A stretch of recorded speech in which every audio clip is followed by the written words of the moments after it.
আসসালামু আলাইকুম। আমরা এই মুহূর্তে দেখতে পাচ্ছি পৃথিবীতে ইরানের সাথে মার্কিন যুক্তরাষ্ট্র এবং সেই সাইডের যুদ্ধ হচ্ছে। তা আমরা কিন্তু অনেকেই জানি যে ইরানিরা আরব জাতির লোক। আসলে কিন্তু ইরানিরা আরব জাতির লোক না। ইরানিরা হচ্ছে মূলত আর্য জাতির লোক। এই আর্য জাতির লোক কারা? সমগ্র ইউরোপে যে সমস্ত জাতি রয়েছে, ভারতের যে জাতি রয়েছে, তারা হচ্ছে আর্য জাতির লোক। এবং ইরানের যে জাতি রয়েছে, তারা হচ্ছে আর্য জাতির লোক। পৃথিবীতে আর্য জাতির লোকেরা মূলত ইউরোপে, ভারতে, ইরানে বসবাস করে। এখন আপনারা বলবেন যে তারা তো আরবিতে কথা বলে। না, তারা আরবিতে কথা বলে না। তাদের মূল ভাষা হচ্ছে ফার্সি। ফার্সির সাথে আরবির কিছুটা মিল থাকলেও অনেক ক্ষেত্রে পার্থক্য রয়েছে। এটা আপনারা তো অনেকে জানেন না। মনে রাখবেন, ইরানিরা কিন্তু অরিজিনালি আরব জাতির লোক না, তারা হচ্ছে আর্য জাতির লোক।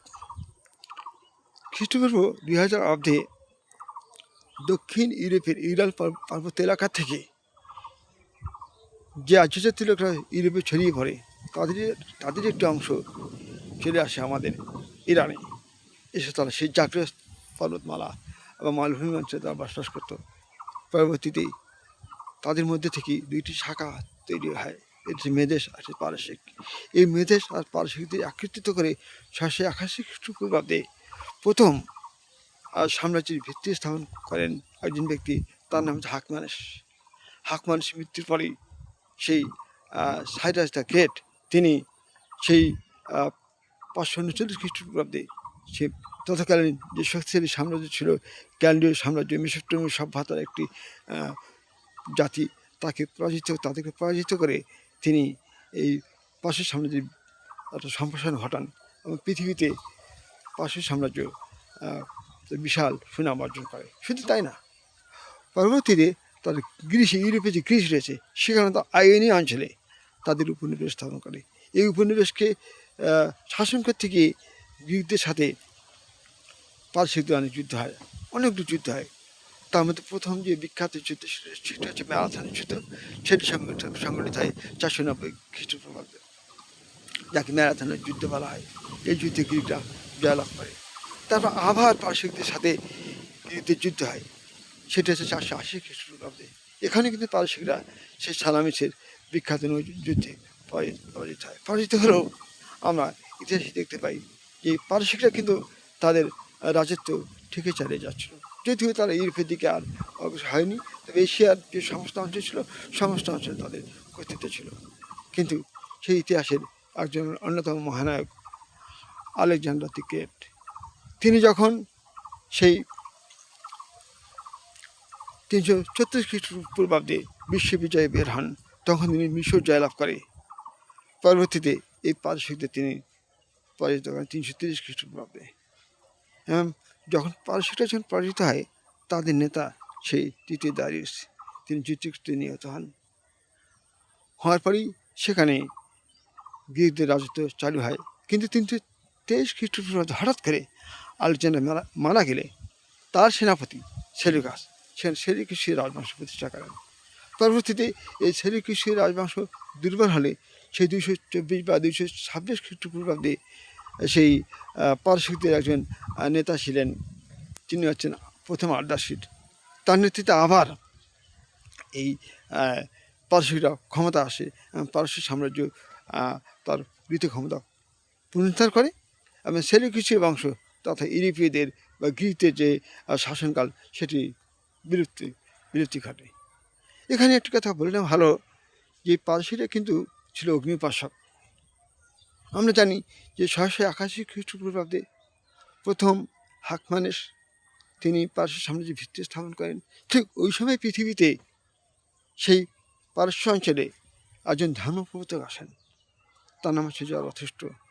তিনি স্বপ্ন জেগে যে আদিষ্ট হয়ে, ঈশ্বরের আদিষ্ট হয়ে তিনি যে ধর্ম প্রচার করেন, সেটি হচ্ছে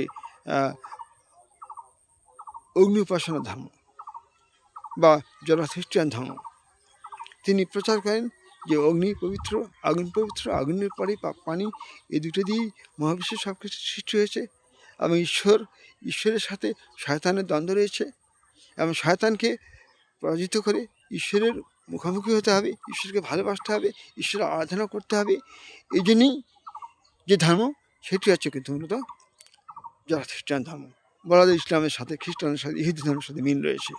তবে একটি পার্থক্য, সেটি হচ্ছে তারা আগুনকে তারা সামনে রেখে পূজা করে, এই জন্য তাদেরকে অগ্নিউপাসক বলা হয়। যাই হোক, এই পার্সিয়ানরা ছিল অগ্নিউপাসক এবং এই পর্যায়ে তারা অগ্নিউপাসনা করে আসছিল। তো আমরা জানি যে সেই 570 খ্রিস্টাব্দে মহানবীর জয়মেলা হয় মক্কায়। তারপর তিনি সেখান থেকে ইসলাম ধর্ম প্রচার করেন। 622 সাল থেকে তিনি হিজরত করে মদিনায় আসেন এবং 632 সালে তিনি যখন মারা যান, তারপর থেকেই যে 4 খলিফা আসেন, সেই হজরত আবু বকর, হজরত ওমর, হজরত ওসমান, হজরত আলী রাদিয়াল্লাহু আনহু, এনাদের আমলে কিন্তু ইসলাম পৃথিবীতে দিক বিদিক জয়লাভ করে। বলা যায় সমগ্র পৃথিবীতে, বিশেষ করে এশিয়া মহাদেশ এবং দক্ষিণ ইউরোপে, হ্যাঁ, পুরো অঞ্চলে ইসলামের বিস্তার ঘটে।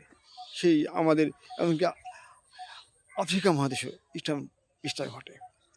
এই যে ইসলামের যে বিস্তার ঘটার ফলেই সেখানে ইসলামী শাসন কায়েম হয়। স্বভাবতই যারা খ্রিস্টান ধর্ম বিদায় লাভ করে, যারা খ্রিস্টানদের অনেকেই পরবর্তীতে ভারতে চলে আসে, যারা এখনও বসবাস করে, এবং সেখানে পুরোপুরি ইসলাম প্রচার হয়।